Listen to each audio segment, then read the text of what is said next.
Hello, my dear friend. Welcome to another quiet moment together here on Books and More. This is your sanctuary where we distill the most profound insights from timeless books, helping you capture their core values while respecting your precious time.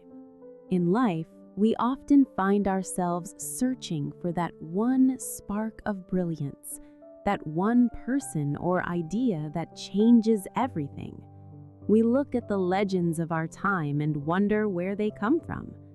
Today, we open the pages of Finding the Next Steve Jobs, a remarkable journey written by Nolan Bushnell, the very man who saw the potential in a young, unconventional Steve Jobs and gave him his first real start.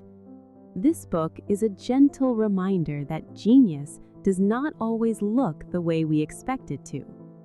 But how do we recognize true creativity in a world that prizes conformity? How do we build a space where the wildest ideas are not just heard, but cherished? And more importantly, could there be a hidden visionary within you, just waiting for the right environment to flourish? I want you to know that you are not alone in your search for growth and meaning. Sometimes the most beautiful paths are the ones we have not dared to walk yet. It takes courage to be different, and it takes an even greater heart to support someone else's fire. As we explore these lessons together, I hope you feel encouraged to embrace the unique rhythm of your own mind. Now, let us begin this journey of discovery. I wish you a peaceful experience filled with light and inspiration. Let us dive into the story together. The beginning of a creative journey. In 1980, while my company Chuck E. Cheese was thriving, I decided to buy a grand 6-story mansion in the heart of Paris. It was a magnificent place with marble stairs and a basement pool, but it was mostly empty of furniture. My wife and I thought the best way to fill the space was with people, so we threw a massive party for everyone I knew from Atari and my other ventures. Around 9 o'clock that night, an old employee of mine from the Atari days arrived at the door, Steve Jobs. He looked absolutely stunned by the size of the house. Even though I was enjoying my own golden era and Steve was just beginning to find success with Apple, he remained a simple guy in his favorite pair of jeans. However, I could tell he had changed. He seemed more mature, more clean-cut, and his behavior was truly impeccable. He had clearly evolved from his time as a brilliant but difficult employee at Atari. The next day, I took Steve on a walking tour of Paris. We spent hours at the famous Les de Magot Cafe talking about human creativity. I told him that Paris always inspired my biggest ideas because something about the city makes you think about grand things. Steve agreed, but he was mostly captivated by the architecture. He loved the simplicity and the harmony of the yellow stone buildings. He told me that computers were like a bicycle for the human mind, a tool that would eventually allow people to reach their creative peak. As our conversation turned toward the future of Apple, Steve confessed a deep concern. He felt the company was not creative enough and was unhappy with their latest products. He was frustrated by the copycats in the tech world who stole every idea he had, and he sighed because everyone at Apple expected him to provide every single spark of inspiration. He knew that for a company to be truly strong, creativity had to come from within every department, not just from the person at the top. At that moment, I realized Steve was looking for a way to find a second version of himself. I gave him a dozen ideas and pieces of advice that day, which he carefully noted. Over the next 30 years, those thoughts evolved into the very book you are holding. I realized that creativity cannot flourish under rigid rules. Rules are stiff and often fail because every situation is unique. Instead of rules, I believe in offering pongs. I named them after the game I created in 1972 because a pong is a flexible piece of advice meant to be used where it is helpful. I learned the value of flexibility during my time as CEO of Atari. I once tried to ban dogs from the office to reduce chaos, but I immediately broke that rule to hire a brilliant engineer who refused to work without his pet. We chose his talent over the rule, and eventually we even gave the dog its own employee ID. This book provides 51 prongs to help you design a workplace that stimulates the human spirit. Creativity is the engine of any successful business. In a world where technology and the internet have accelerated everything, the only way to survive is to learn faster than your competitors. A company must be a creative chain where every employee, from the receptionist to the engineer, is empowered to identify problems and suggest solutions. This is how legendary companies like 3M and Nokia reinvented themselves, and it is the only way you will find and keep the next Steve Jobs. Building the foundation for the next Steve Jobs. I've spent my life surrounded by creative people, and if there is one thing I have learned, it is that you don't find a talent like Steve Jobs by following a traditional corporate handbook. You find them by building an environment that acts as a beacon for the brilliant and the eccentric. At Atari, we didn't go out and hunt for Steve. We simply made ourselves so interesting that he found us. A successful company must advertise its culture every hour of every day. Your workplace shouldn't feel like a sterile office. It should be a living billboard of your imagination.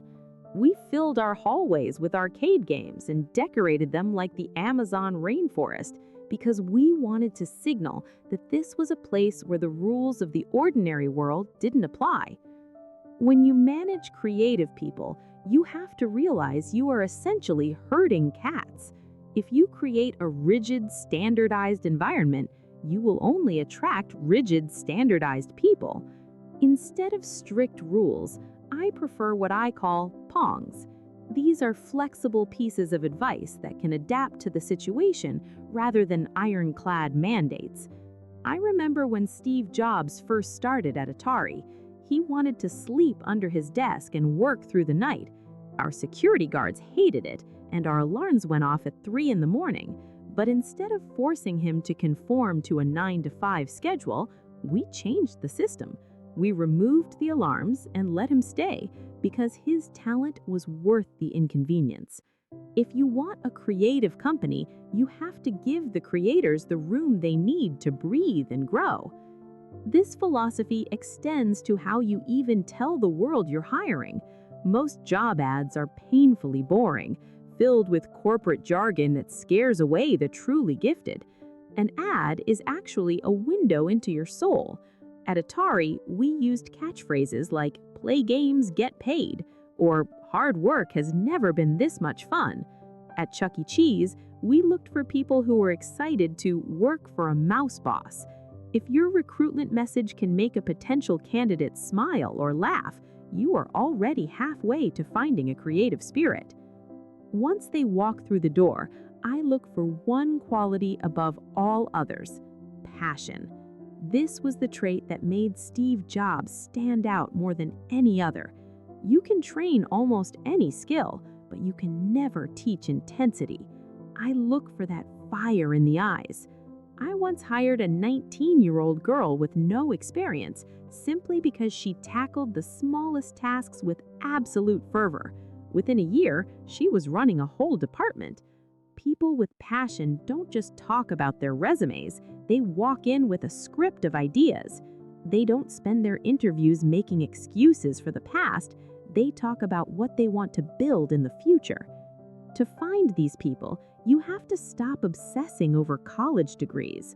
A diploma often just shows that someone was able to survive a system for 4 years, but it doesn't guarantee intelligence or original thought. Think about Jobs, Wozniak, Bill Gates, or Mark Zuckerberg. All of them were dropouts. Instead of asking about grades, I ask questions that have no easy answers, like how many pounds of rice are consumed in China every year. I don't care if they get the number right. I want to see how their brain works, how they make assumptions, and how they handle the unknown. I also pay close attention to a candidate's hobbies. A deep, complex hobby is a sign of a restless and curious mind. Whether it's someone obsessed with ham radio or building intricate model trains in their basement, these interests show a person who is willing to teach themselves and solve difficult problems just for the joy of it. One of my best hires was an engineer whose train hobby led him to invent the joystick. This kind of fingertip intelligence is far more valuable than anything learned in a lecture hall because it shows a natural-born problem solver. I also believe in using your own people as your greatest resource for finding new talent. Creative people usually know other creative people. Wozniak brought his friends from Hewlett-Packard, and Steve eventually recruited heavily from the people he knew at Atari. It's a chain of DNA. If you have someone extraordinary on your team, ask them who they would want to work with again. They are the best judges of who has the right stuff, and it builds a team culture where everyone respects the talent of the person sitting next to them. As you grow, you must fight the urge to hire clones. Human resources departments naturally gravitate toward uniformity because it feels safe, but a company full of identical people is a company that has stopped innovating. You need the prickly ones, the dropouts, the people with tattoos, the ones who dress strangely. I would much rather have a brilliant engineer who drives a loud motorcycle and doesn't wash his hair than a mediocre one in a suit. If everyone in your company looks and thinks the same, you'll never understand the diversity of the marketplace or come up with an idea that truly disrupts it. Don't be afraid to hire people who might be considered obnoxious or arrogant. If someone is truly the smartest person in the room, they know it, and they might not be easy to get along with. Steve Jobs certainly wasn't easy, but these are the people who have the confidence to push a radical idea through a wall of doubt. You can always warn the rest of the team that a new George is coming and that they might not like him personally, but they need to respect his brain. These people are the ones who make the company better by refusing to accept anything less than excellence. Finally, you must embrace the crazy ones. The line between a genius and a madman is very thin. When I first proposed the idea of video games on a television screen or a pizza parlor filled with singing robots, people thought I had lost my mind. Almost every great idea sounds insane when it is first spoken. If you aren't willing to hire the person who sees the world differently, you will never build anything that changes it. You need the dreamers who believe the impossible is just a problem that hasn't been solved yet. By welcoming the misfits and the outliers, you create a culture where the next Steve Jobs can actually feel at home. Finding the diamond in the rough. I have always believed that the most creative people are often those who didn't quite fit in. Growing up, many of these individuals were the ones being bullied or mocked in the classroom because they saw the world through a different lens or dressed in ways that others found strange. As an employer, I see this as a powerful signal. These people have spent their lives defending their unique perspectives, but unfortunately, many traditional companies continue that bullying by ignoring or stifling their ideas. I make it a point to find these discouraged souls and provide them with an environment where their creativity is celebrated rather than suppressed. Sometimes you find this spark in the people who linger after a lecture. I call them my stalkers. There's something incredibly telling about a person who has the courage to walk up to a speaker and engage them with passion. I once had a friend who hired his entire staff from the group of people who stood up to ask questions after his talks. It shows a level of initiative and curiosity that you simply cannot teach. Speaking of curiosity, I never hire anyone without asking what they are reading. I have yet to meet a truly creative person who isn't a passionate reader. It doesn't really matter if they love science fiction, which I find to be a great training ground for the imagination, or if they prefer books about birds. What matters is the hunger for knowledge. If a candidate sits in my office and looks blank when asked for a list of their favorite books, It is a major red flag. Curious people are readers, and indifferent people are not. I once hired a woman who had read every book I mentioned, and even the ones I hadn't gotten to yet. That kind of mental flexibility is exactly what I look for in a teammate. To really see who a person is, sometimes you have to get them out of the office environment entirely. Back in the 70s, I used my sailboat as a testing ground for potential hires. Watching how someone reacts on a boat tells you everything about their character. Do they take direction well?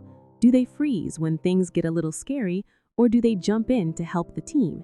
I once passed on a very talented candidate simply because he stood still while everyone else was working to keep the boat on course. You cannot have someone who waits to be rescued in a creative environment. If you don't have a boat, take them bowling. It is not about how well they play, but about how they handle losing or feeling out of place. I also keep my eyes open in my everyday life because potential hires are everywhere. Some of my best employees were people I met while they were doing completely unrelated jobs. I once hired a waitress from a pizza parlor because she was so funny and engaging that she turned a simple meal into a performance. I hired a salesperson from an outdoor store because his passion for the gear and his ability to communicate was infectious. These people were creative in mundane roles, and I knew that if I gave them a platform, they would soar. You have to take off the blinders and realize that talent might be the person sitting next to you at a swim meet or someone you follow on Twitter. Social media has become a massive index of ideas, and I often find talent by following people who post intelligent, creative thoughts in my specific field. I also encourage my team to visit creative communities. Throughout history, places like the cafes of Vienna or the salons of Paris were the breeding grounds for genius. Today, those communities still exist, whether it is a gathering of hackers or a festival like Burning Man. These are places where imagination runs wild and where you can find people who are doing things just for the love of it. However, as you search, you must be careful of the smartasses, the fakers who are experts at telling you exactly what you want to hear. These people often have beautiful resumes, but haven't actually built anything that works. At Atari, we dealt with engineers who could talk about chips for hours, but would leave the company right before their designs were supposed to be tested. To catch them, I use a simple trick. I ask a second and third follow-up question on the same topic. Fakers usually have a very polished surface, but that fluency disappears the moment you dig deeper into the actual mechanics of how things work. Finally, I like to throw a curveball during the interview with odd questions that have no right or wrong answer. I might ask how many pieces of gum are stuck under the table, or why runners go counterclockwise. I do not care about the actual number or the technical reason. I want to see how their brain works. I want to see them speculate, imagine, and use logic to arrive at a guess. This is about probing the depth of their thinking and their willingness to play with ideas. When someone tells me about a project they worked on, I dig into the fine details. I move past the word "we" and ask exactly what their individual contribution was. If they were just watching from the sidelines while the project was being built, that deep questioning will reveal it. My goal is to find the person who truly knows the why behind the how, and who has the passion to see a wild idea through to the end. Nurturing the creative spirit and mastering the art of failure. It is one thing to find a brilliant creative mind, but it is another thing entirely to keep them. I have seen so many companies spend a fortune on recruitment only to watch those talented individuals wither away in a cubicle because the environment wasn't built to sustain them. If you want to keep the next Steve Jobs, you have to create a world where they feel happy, valued, and safe to take risks. Happiness is the foundation of a productive workplace, and I have always found that the simplest way to foster it is through celebration. At Atari, our Friday afternoon beer and pizza parties weren't just about the food. They were a way to break down the walls of corporate seriousness. When people have a drink and relax, the barriers between a junior staffer and a senior executive vanish. Ideas that would never be whispered in a formal meeting suddenly come to the surface. I realized that the brain can only focus on a few things at once, and when you force people to stop overthinking and just enjoy themselves, their subconscious mind finally has the space to offer up those aha moments. To keep that creative energy flowing, you have to embrace a certain level of directed chaos. A strict hierarchy is a graveyard for innovation because every layer of management added is just another person who has the power to say no. I have always fought to keep my organizations as flat as possible.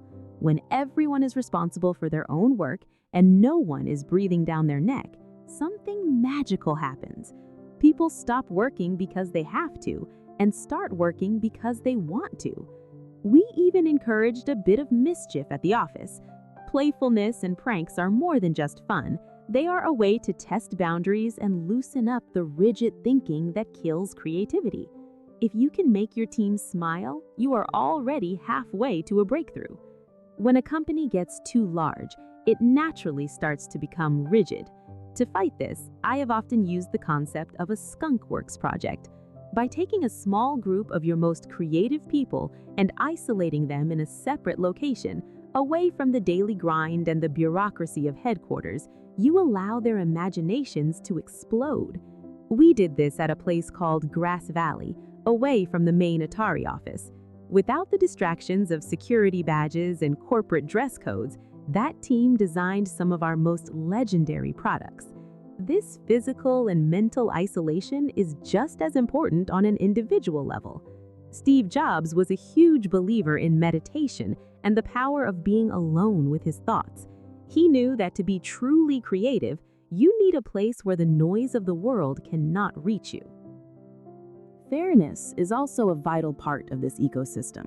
You have to make sure that credit is shared and that no single person is allowed to hijack an idea. Innovation is almost always a team effort, a long chain of small improvements rather than a single bolt of lightning. If you let one person take all the glory, you destroy the motivation of everyone else in the room. I've also found that you can spark creativity by forcing people to defend ideas they don't even like. It's a trick I learned from high school debate. By looking for what is right in a bad idea, you force the brain to move in new directions. Some of our most profitable games started as ideas that everyone originally thought were terrible. Perhaps the most important thing a leader can do is change the way the company views failure. If your employees are terrified of making a mistake, they will never try anything new. You have to send the message that failure is a perfectly acceptable outcome of experimentation. When our first restaurant attempt was a cramped, noisy disaster, we didn't give up. We looked at exactly what went wrong and used that knowledge to build a massive, successful version. I even created the Turkey Award at Chuck E. Cheese to celebrate our most spectacular failures. By laughing at our mistakes and displaying a hideous tin turkey on the winner's desk, we made failure less scary. It turned the sting of a mistake into a badge of honor that encouraged everyone to take the next big swing.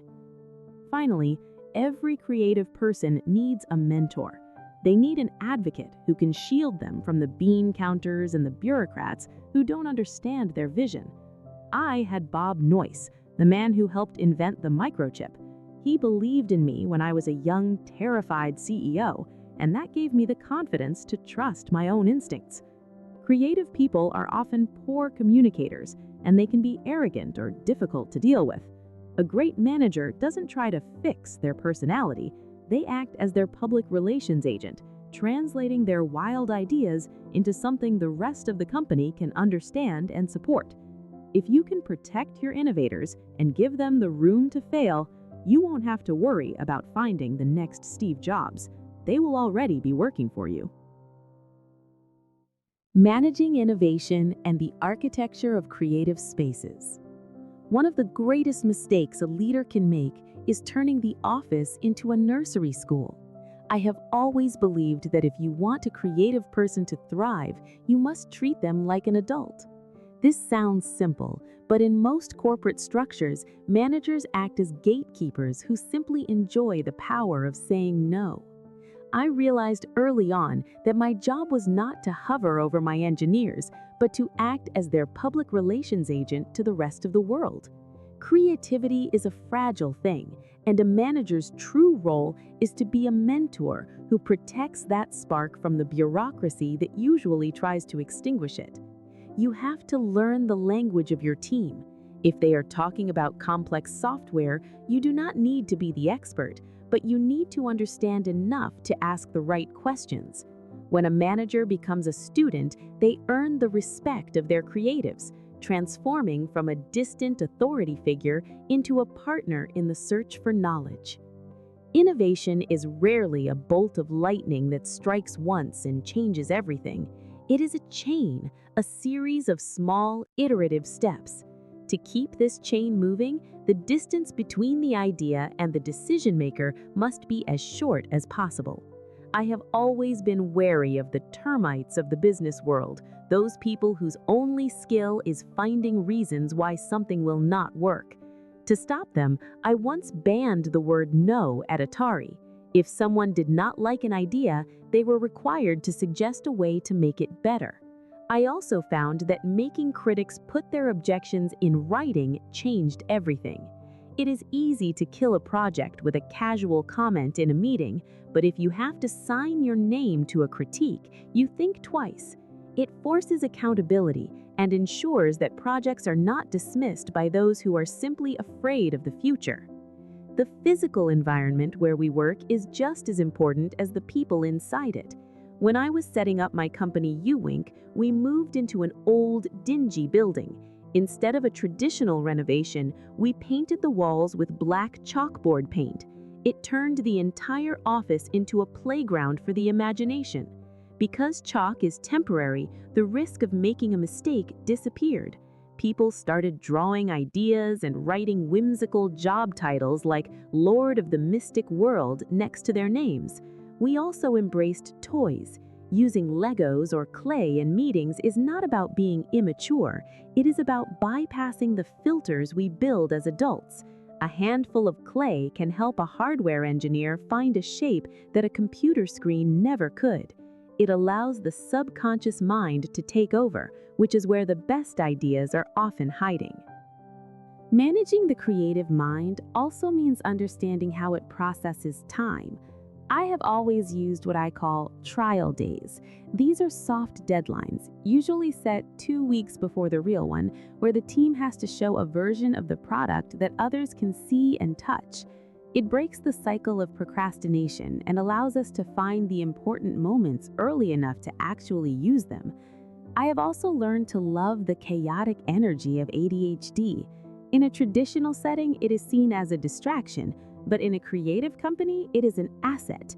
If I give a creative person only one task, they get bored and stall. But if I give them 3 projects at once, their brain stays active and they often finish all 3 in the time it would have taken to do one task. I believe in planting seeds for the future long before we need to harvest them. If I tell my team that we are going to design a new type of lighting 6 months from now, their brains will start working on it in the background.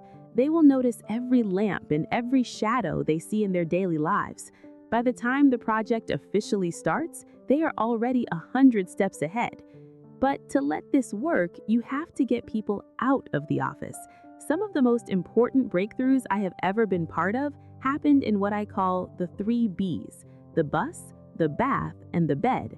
Whether it was discussing the future of GPS on a sailboat in the Atlantic or refining the idea for a new playground while sitting by a fireplace after a day of skiing, getting away from the desk is when the imagination truly begins to soar.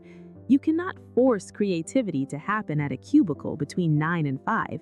You have to create the space, the tools, and the freedom for it to arrive on its own terms.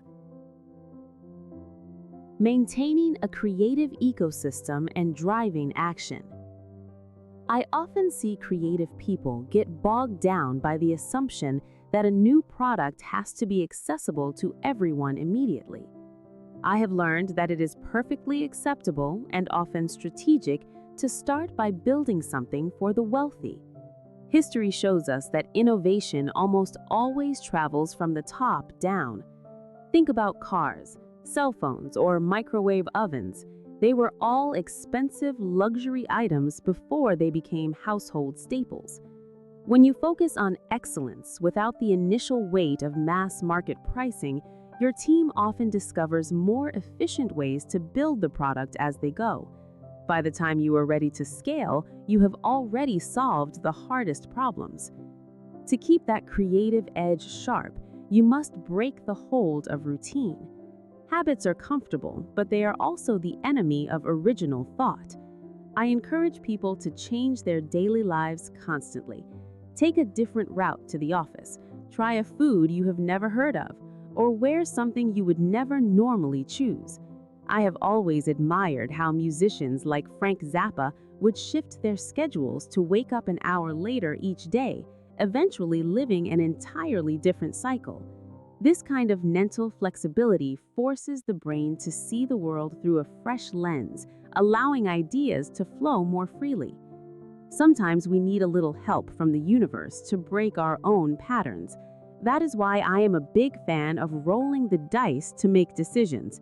It sounds unconventional, but using a die to choose your next task removes your own subconscious bias and prevents procrastination. It stops you from always doing the easy things first and forces you to confront the tasks you might normally avoid. I remember a time when I used this method to decide my own next steps, and when the die told me to write a book, I had to follow through. Injecting randomness into your life is a powerful way to discover possibilities you never would have considered otherwise. Of course, no amount of creativity can survive if it is strangled by red tape. I have seen many companies slow down simply because they added too many steps to their internal processes. When a bureaucratic form takes weeks to approve a small purchase for a prototype, the momentum of an idea is lost. You must find a balance between order and the absolute necessity of speed. In a fast-moving market, being slow is the same as being dead. High-quality innovation is often the result of many small improvements and quick iterations, and your management structure should exist to move those ideas up the chain, not hold them down. Part of fostering that environment involves allowing the mind to wander into new territories. Some of my best ideas did not come from staring at a blank screen, but from a random walk through Wikipedia or a visit to an art museum. Steve Jobs and I once spent an afternoon in a museum together, looking for the sense of simplicity and purity that eventually defined the design language of his most famous products. You have to feed the subconscious with new information, even if it seems unrelated to your current project. The brain is always working in the background to make connections that your conscious mind has not realized yet. However, there is one group that can unintentionally derail this process, and that is the accounting department. While financial management is vital, letting the finance team dictate creative direction is a recipe for stagnation. Accountants are trained to look for certainties and immediate returns, which is the exact opposite of how true innovation works. Creative projects are inherently risky and often take time to show their value. If every new idea is judged solely on immediate cost-cutting, the next big breakthrough will never be born. To keep the team's energy high, you also have to recognize when they have reached their limit. High-intensity work is effective, but it can eventually lead to exhaustion and poor judgment. I have always found success in surprising my staff with random days off. Instead of just waiting for scheduled holidays, telling everyone to head home on a random Friday to celebrate a historical figure's birthday creates a burst of joy that carries through the following weeks. These moments of rest are not just rewards, they are essential for maintaining the clarity and perspective needed for great work. I also believe in the power of cross-training and combining different perspectives. At Atari, we once had the entire company, from engineers to executives, work on the assembly line for 2 weeks. The results were incredible.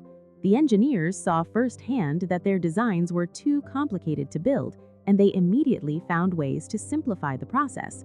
This kind of hands-on experience across different departments fosters a level of mutual respect and practical understanding that you just cannot get in a boardroom.